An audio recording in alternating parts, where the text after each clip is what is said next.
Hey guys, it's me, Dylan Hebert, formerly known as John. Here is our mock debate. Good. Ready? Yes. Okay. Mock debate starting now with my first affirmative constructed speech. I affirm the resolution resolved objective morality exists. For the sake of clarification, I offer the following definitions. Objective, expressing or dealing with facts or conditions as perceived without distortion by personal feelings, prejudices, or interpretations. Morality, a set of rules or codes of conduct that govern human behavior in matters of right and wrong. Exist, to have real being, whether material or spiritual. I will show that objective morality exists through a few main points. I will show how babies show signs of following a moral code, how morality is attitude independent, and how morality is based on the notion of harm. Contention 1, evolutionary biology. Decity and Cowell, 16. When we see early signs of morality in young babies, this provides strong evidence for the evolutionary roots of morality because babies have not yet had time to be influenced by their environment. Young children provide comfort and assistance to both other children and adults in emotional distress. When they see their mothers in pain, 18-month-old toddlers show comforting behaviors, such as hugging, patting, and sharing toys. Infants are quickly able to figure out whether the consequence of a behavior is good or bad, suggesting that their genes are involved and that experience and learning are not the only causes of moral development. Using evidence from evolutionary biology, developmental psychology, and neuroscience, we have come to realize that morality was selected by evolution in our human ancestors in order to promote cooperation and smooth social interactions. Summary: morality is objective and is the same in all humans because it was selected by the process of evolution, and that morality is a part of human biology. This is proven by the behavior of infants because they have not had enough time to be influenced by their environment, and they all show the same moral behaviors. Contention 2, attitude independence. Hopster and Jeroen, 17. There are facts about what is right and wrong, and these facts are objective in the sense of being attitude independent. Consider the claim that Earth revolves around the sun. It states a fact, and this fact is fully independent of what any agent thinks or feels about it. Similarly, moral truths or facts are fully independent of the attitudes of any agent. In cases of moral disagreement, at least one of the disagreeing parties must be mistaken, since his or her judgment does not correspond with the attitude independent moral facts or truths. Consider an imaginary agent who values an action that many people would regard as decidedly immoral. Say an agent who values torturing innocent human beings for fun. Many people would claim that this agent is morally wicked and objectively so. Torturing innocent people for fun is morally wrong no matter what this agent thinks or feels about it. Summary: morality is attitude independent, meaning that if one person disagrees with a commonly accepted moral principle, it does not mean that these morals change. This shows that morals are not based on one's individual opinions and therefore must be objective. Contention 3, morality is based on harm. Dietrich, 13. There is a clear path to universal moral objectivity. The key ingredient is the notion of harm. Every living animal with a nervous system can and does experience harm. Harm is marked by pain, fear, hunger, thirst, sadness, frustration, any negative emotion or feeling. Harm is bad by definition. Morality requires us to avoid doing bad things, again by definition. This moral duty exists objectively because harm exists objectively. Just as 1 + 1 = 2 is objectively true, so we should not harm other living things is also objectively true. Where there is intentional harm, there is immorality. Summary: morality is based on good and bad. Harm is considered bad by definition, which means it is objective. Since morality is based on good and bad, that means it also must be objective.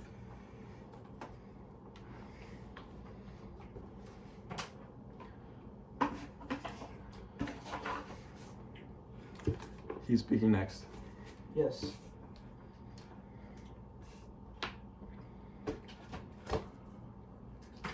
Can you time me? Yes. Alright. So I will be doing the negative case. Come up here so they can hear you. I can't come to like somebody for my computer. Good and read loud. So, I negate the following resolution. Objective morality exists. I agree with my opponent's definitions, and I'll go over them again just to clarify. Objective is expressing or dealing with facts or conditions as perceived without distortion by personal feelings, prejudices, or interpretations. Morality is a personal social set of standards for good or bad behavior. Exist is to have real being, whether material or spiritual. I will show how morality is not objective and therefore is subjective through three main points. These points will show how morality can't be objective because it requires human existence, it requires common human opinions, and saying it is objective means it would have to be independent of humans themselves. Contention 1. Ethan, you have some ice cream left. Morality requires the existence of humans. Subjective, Levy 18.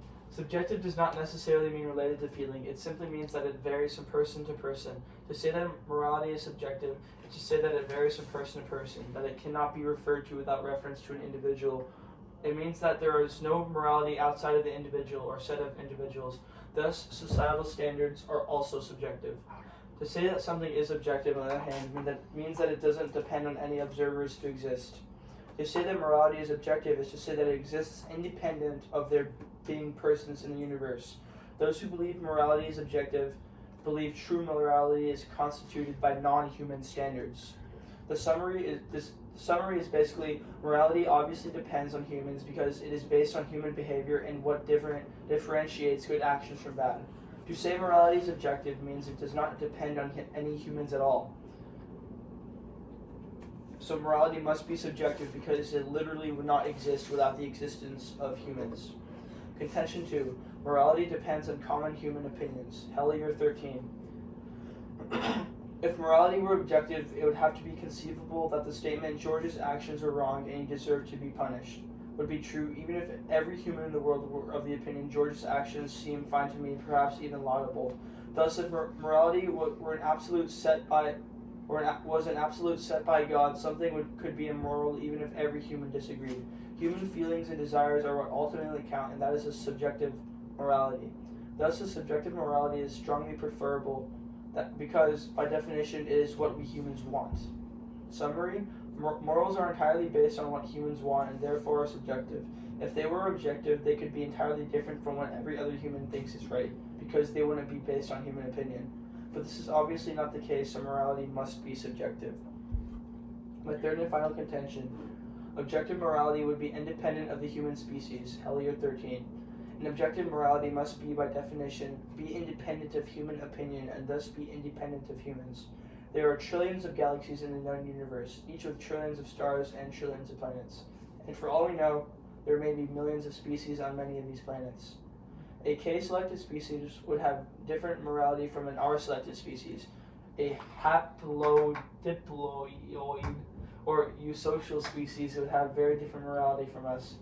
Morality would be very different in territorial animals than in non-territorial animals, and who knows what variations there are strewn across the trillions of galaxies in the visible universe.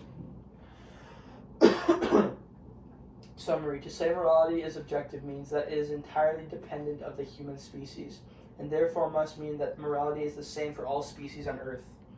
So I'm basically saying that if you say morality is objective, that every single species on Earth must be objective, and that all morality across all the species are the same, and also the entire universe. This is extremely clearly not the case with all species on Earth, let alone the universe. So morality must be subjective.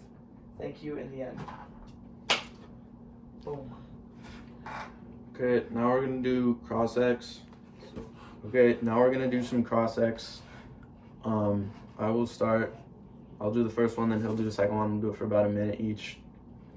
Okay, my first question is, you said morality is based on human wants and needs, and that makes it objective. But I said in my third contention that it's based on harm, which is objectively bad. So how would you argue against that? Like, harm is objectively bad, so how would you explain the subjectivity of morality? Well, a human learns. A human just doesn't come onto the earth knowing that harm is bad. they learn it, so that's subjective because they form an opinion on harm because they, Also, like you said, their mothers, they see their mothers in distress. yeah, So they learn about the fact that their mom is in they distress. have to learn that It stuff, creates but it's a subjective at a morality. base level, like at a base level, before they learn all that stuff, all babies have the same sense of morality.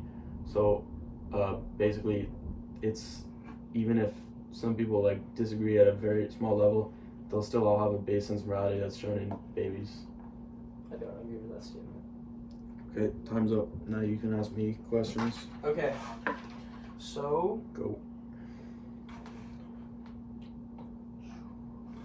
can you stop like the thing? Just tell me when you're going. Like let's stop the video.